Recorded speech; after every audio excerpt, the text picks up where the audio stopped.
everybody. I'm Larry Ridley. You're tuned in to the NFL on EA Sports. Two teams will need their quarterbacks to step up and lead their offenses on the gridiron today. It's the Rams going up against the Buccaneers. So now let's head a couple hours west of us on Interstate 4 to Raymond James Stadium in Tampa, as we say hello to Brandon Gaudin and Charles Davis.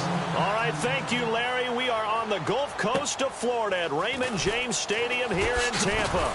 Today, we've got a good NFC matchup on tap.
Between the Los Angeles Rams and the Tampa Bay Buccaneers.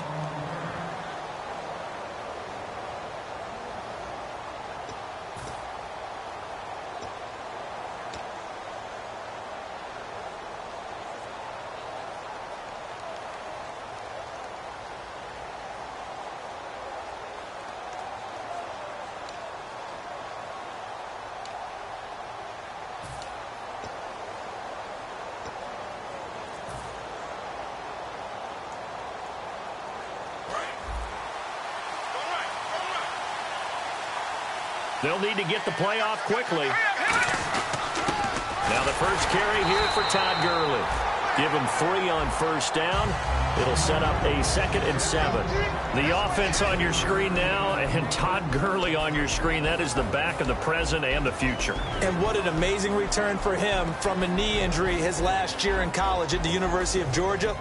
Now it's like it never happened. There's nothing he can't do on the football field. And if you're a defense, that's a long day trying to prepare for Todd Gurley. Decent chunk of yardage still left here. 2nd and 7.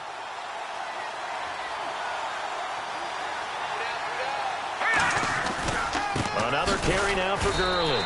And they'll lose a yard that time, and that's going to lead to a 3rd down. And frankly, Brandon, we're talking about things I'm not sure we ever thought we'd talk about in the NFL. And a lot of that is the speed at the linebacker position. A lot of these guys in college, they were safeties. They moved them up to outside linebacker to combat the spread offenses. And now we're seeing it in the NFL. Those same guys using their speed to make plays in the backfield, similar to that one.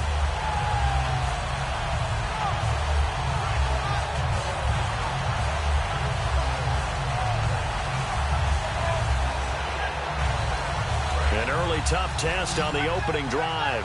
This is 3rd and 8. A nickelback added defensively as they look to stop this 3rd and 8. Throwing on 3rd. Goff dumps it off to Gurley. 9 yards on the play and a 1st down. So many times you hear today's NFL described as a space game. get your best players into space with the football in their hands. That's why sometimes you just swing it out to your runner, get him out in the flat, and let him have a chance to make people miss an open field. Looking to jam the receivers at the line here. Press coverage look defensively. On first down, it's Gurley. And unable to get downhill there as he'll take this up to about the 37. Give him a couple on the carry there. 2nd and 8. And a quick look at the Buccaneer defensive starters. Mike Adams can cover receivers whether he's playing in the slot or outside the numbers at cornerback.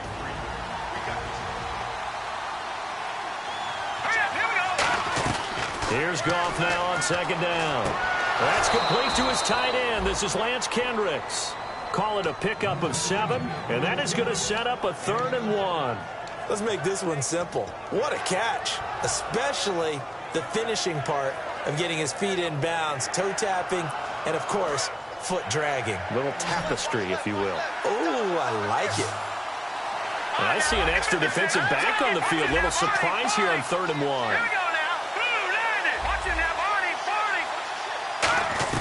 Goff wants to throw on 3rd and 1. Got a man. It's his tight end, Lance Kendricks. The 13 yards that time and a first. And fits the exact right word. Over the middle, there's almost always traffic, so anytime you're a receiver in that area, you're not just focused on catching the football. You're wondering where the collision's going to come from, right? Because there's almost always someone there able to concentrate, catch it, and even added a little extra at the end with a short run. The defensive line disperses a little bit here, maybe expecting a pass. On first down, it's gone. He couldn't quite hold it. Got hit. Ball pops out, incomplete. When it's well executed, a wide receiver screen can often be a thing of beauty, but so many things have to go right in order to complete it. Blocking out in front, timing of the quarterback with the receiver, and oftentimes everything gets set, and guess what? They drop the football.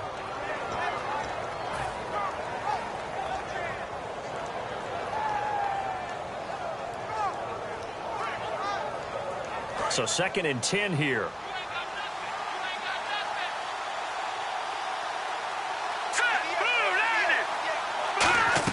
On 2nd and 10, Goff. And that one got tipped, kind of threw everything off. It brings up 3rd. Well, we're not playing 3 yards in a cloud of dust football anymore. I kind of get why those old school coaches sometimes didn't want to throw the football. Because if it's popped up in the air, it almost turns into slow motion. And both sides trying to get to the football, and you're holding your breath wondering whether it's going to go good or bad for your team. Now they're coming up on play number 8 of this opening drive, but they're looking at a 3rd and long. So here we go now. An extra defensive back in there on 3rd and 10.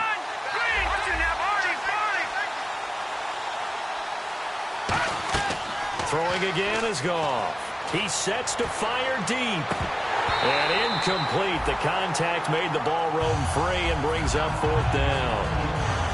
On every offensive coordinator, every play caller sheet, they have about 5 or 6 plays per game that they call shot plays or big plays, and you don't get many opportunities to dial them up, and they just did, and they drop it with a great chance to make a big play.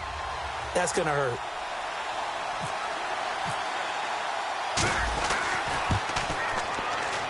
And this one will not get there. It's off to the left anyway. It's no good, and this will remain a scoreless game. Well, that opening drive looked good for a moment there, but they'll wind up being turned away thanks to the missed field goal. And those especially hurt when you come into a game on the road. You're trying to get things to go your way early, and now you suffer a setback right out of the gate.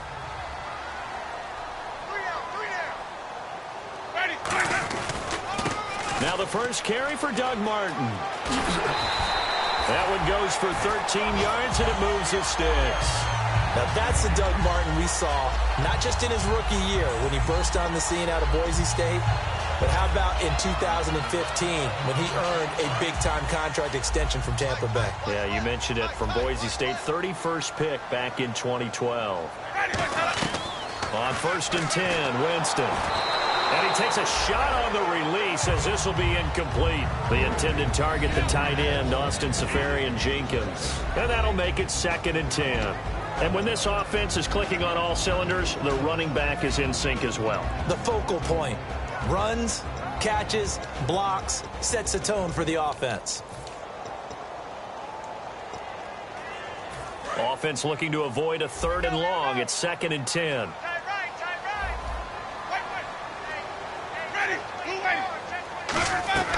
Throwing again. Winston on 2nd and 10. Jackson's got it over the middle. And he's brought down after a good gain. That one goes for 24 yards. Quarterbacks love slant routes because the receivers are breaking right into their line of vision, and receivers love them as well because they're getting the ball on the move and able to catch it and try and get upfield and gain additional yardage.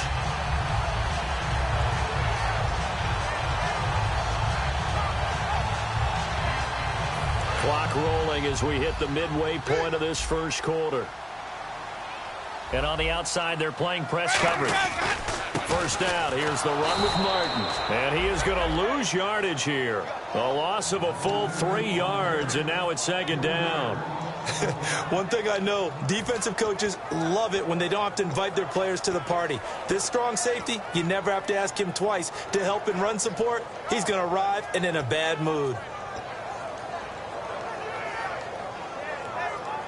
2nd down, offense behind the sticks here. 2nd and 13. Now a 2nd down throw for Winston.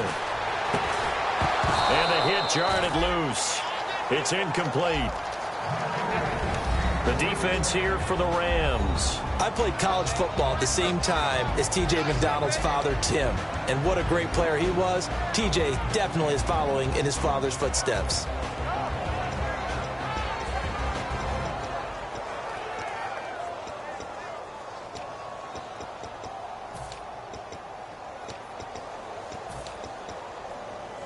Well, they've gone backwards so far in this series. 3rd and 13.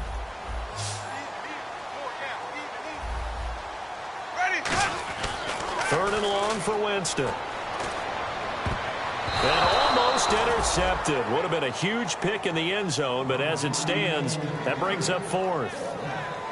Not only did they drop what looked like an interception in the end zone, they blew a golden opportunity to shift the momentum. Now the rookie, Roberto Aguayo, for the Bucs field goal try. And that is no good. He pulled it just a wee bit wide left. And this will remain a scoreless game. So it's an empty possession, and as a kicker, not the way you want to start your day's work. And now each team's missed a field goal here so far, Brandon, so apparently neither guy is immune.